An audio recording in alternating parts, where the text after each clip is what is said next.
السلام علیکم ورحمۃ اللہ۔ اشفاق احمد مرحوم فرماتے ہیں کہ میں اپنی اہلیہ بانوں کے ساتھ انگلینڈ کے ایک پارک میں بیٹھا ہوا تھا کہ وہاں تبلیغی جماعت کے کچھ نوجوان چہل قدمی کرتے ہوئے پارک میں آئے۔ اتنے میں مغرب کا وقت ہوا تو انہوں نے وہیں جماعت شروع کر دی۔ ان نوجوانوں کو نماز پڑھتا دیکھ کر کچھ نوجوان لڑکیوں کا ایک گروپ ان کے پاس پہنچا اور نماز مکمل ہونے کا انتظار کرنے لگا۔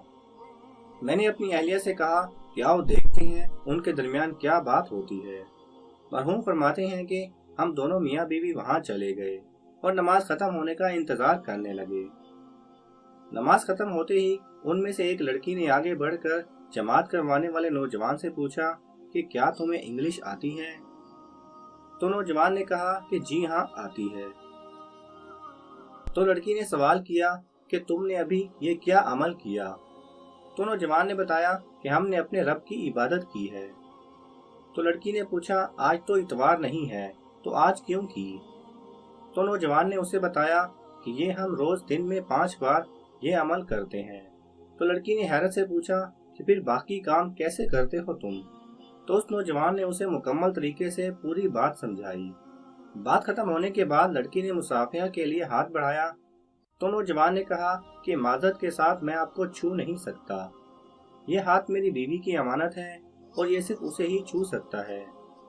یہ سن کر وہ لڑکی زمین پر لیٹ گئی اور پھوٹ پھوٹ کر رونے لگی اور روتے ہوئے بولی کہ اے کاش یورپ کا نوجوان بھی اسی طرح ہوتا تو آج ہم بھی کتنی خوش ہوتی۔ پھر وہ بولی کہ واہ کتنی ہی خوش نصیب ہے وہ لڑکی جس کے تم شوہر ہو۔ یہ کہہ کر وہ لڑکی وہاں سے چلی گئی۔ اشفاق احمد مرحوم فرماتے ہیں کہ میں نے اپنی اہلیہ سے کہا کہ بانو آج یہ نوجوان اپنے عمل سے وہ تبلیغ کر گیا جو کئی کتابیں لکھنے سے بھی نہیں ہوتی۔ بے شک عزت اور سربلندی اسلام میں ہی ہے۔ میرا جسم میری مرضی کا نعرہ لگانے والی جاؤ یورپ میں عورت کا حال دیکھو اور خدا کا شکر ادا کرو تم ایک مسلمان پیدا ہوئی ہو۔ اگر آپ کو یہ ویڈیو پسند آئے تو اسے لائک اور شیئر کیجئے۔ کسی بھی قسم کے سوال اور اظہار رائے کی خاطر کومنٹس کیجئے اور مزید ایسے دلچسپ ویڈیوز دیکھنے کے لیے ہمارے چینل کو سبسکرائب کریں اور ساتھ میں بنے بیل آئیکن پہ لازمی کلک کریں۔